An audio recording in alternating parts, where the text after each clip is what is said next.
Kung walo nang naaresto sa mga akusado sa flood control scam, si dating Congressman Zaldico wanted pa rin.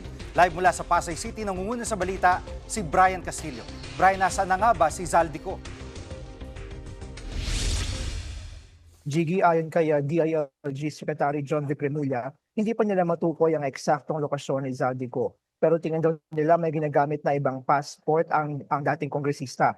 Inaaram pa nila kung may ginagamit siyang ibang pangalan. Sa ngayon, naglabas na ng blue notice ang Interpol laban kay Ko. Ibig sabihin, binabantayan na ng mga bansang miyembro ng Interpol ang kanyang kilos. Pero hindi pa siya pwedeng arestuhin. Mangyayari lang yan kapag meron na yung red notice laban sa kanya. Nilalakad na rin daw yan ng DILG lalo't may arrest warrant na ang korte dito sa Pilipinas laban sa dating kongresista.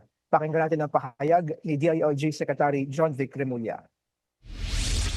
No matter where you are in the world, we will find you. If you are at large, we will find you. If you are hiding in the Philippines, we will find you. Jiggy, sa ngayon, hindi pa rin kinakansela yung Philippine passport ni Ko. Paliwanag ng DFA, wala pa silang katatanggap na utos mula sa korte para gawin ito. Samantala, kanina Jiggy, nagsilbi na rin ang warrant of arrest sa bahay ni Ko sa isang exclusive subdivision sa Pasig City. Pero wala roon ang dating kongresista. Jiggy. At Brian, naglabas ang bagong video statement si Zaldico. Ano mga bago niyang aligasyon? Jiggy, ayon kay Zaldico, umabot sa 56 billion pesos ang dumaan sa kanyang kickback para kina Pangulong Bongbong Marcos at dating House Speaker Martin Romualdez mula yan 2022 hanggang 2025. Bukod pa raw yan sa 100 billion pesos na insertion sa 2025 national budget. May 1 billion pesos din daw na personal na inatid ni Ko para sa Pangulo sa South Forbes Park. Naglabas din si Ko ng mga litrato ng mali-maletang pera na para raw sa Pangulo at kay Romualdez. Muli ring iginit ni Ko na wala siyang ebidensyang pera. Pakinggan natin ang pahayag ni Zaldico. Hindi po ako makauwi dahil malaki ang banta sa buhay ko. Ngayon naman ay meron kaming natanggap na balita.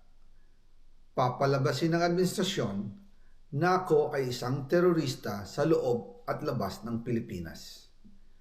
Para mailibing ako kasama ang katotohanan kahit saan man ako pumunta. Jiggy, na una nang sinabi ni Romualdez na malinis ang kanyang konsensya. Ang palasyo naman, dati nang sinabi, nakatang-isip lang ang mga paratang ni Ko laban sa Pangulo. Yan muna ang latest. Balik sa iyo, Jiggy. Yan ang ulat ni Brian Castillo live mula sa Pasay City. Mga kapatid, Jiggy Manikad po. Pagdating sa mahalagang balita sa loob at labas ng bansa, dapat una sa lahat, mag-follow at mag-subscribe na sa social media pages ng News 5.